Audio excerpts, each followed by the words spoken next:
Hardline protesters have taken to the streets in multiple cities across Iran to voice strong opposition to a proposed peace framework being discussed between Iran and the United States. Notably, the demonstrations have been particularly visible in Tehran and Mashhad, where large groups gathered outside government buildings and foreign ministry offices in order to express anger at senior officials that are involved in the negotiations.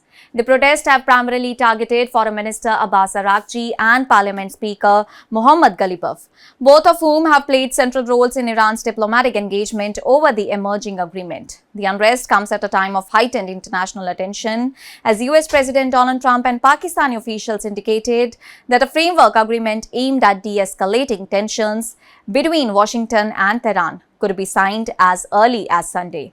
Well, all these statements raised expectations of a potential diplomatic breakthrough after months of strained relations and geopolitical tensions. However, Iranian officials have been far more cautious, with the foreign ministry clarifying that no immediate signing is expected and that discussions are still ongoing without a finalized timeline.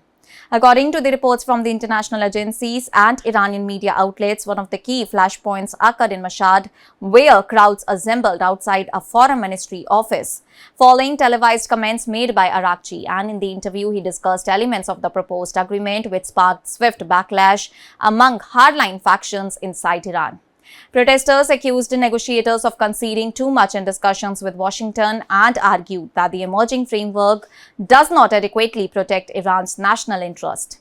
Videos and eyewitness accounts shared by Iranian media suggested that demonstrators chanted slogans calling for the resignation of senior officials, including Araghchi and Ghalibaf, and accusing them of being compromisers or acting against the country's strategic interest.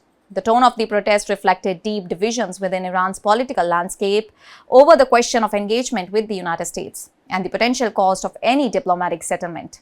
Well, a central issue fueling the anger is the proposed handling of the Strait of Hormuz, one of the world's most important maritime choke points for global oil and energy shipments.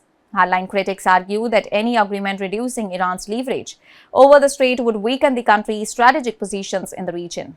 They view control over maritime access as a key element of national deterrence and foreign policy influence. And in his televised remarks, Araghchi indicated that the proposed framework could include changes to restrictions affecting Iranian ports and maritime operations, suggesting that the administration of the Strait of Hormuz would not remain the same if a deal is finalized.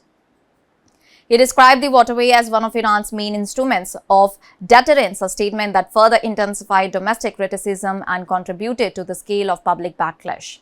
And as the international level reports suggest that the proposed framework under discussion may include phased steps that is designed to ease tensions between the two countries. And these could involve lifting certain sanctions on Iran, unfreezing billions of dollars in Iranian assets, and easing restrictions on maritime activity. In return, Iran would reportedly agree to adjustments in its regional posture, with further negotiations expected to focus on its nuclear program over a defined period following any initial agreement. And despite all these emerging details and diplomatic activity, no final agreement has been confirmed. While US and Pakistani officials have expressed optimism about reaching a framework deal soon, Iranian authorities continue to maintain a cautious stance, emphasizing that negotiations are ongoing and that any signing remains uncertain.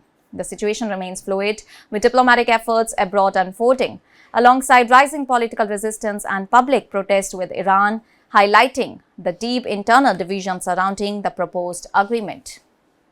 That's all for now. Stay tuned to the Savera for more updates. Do like, comment, and subscribe to the channel.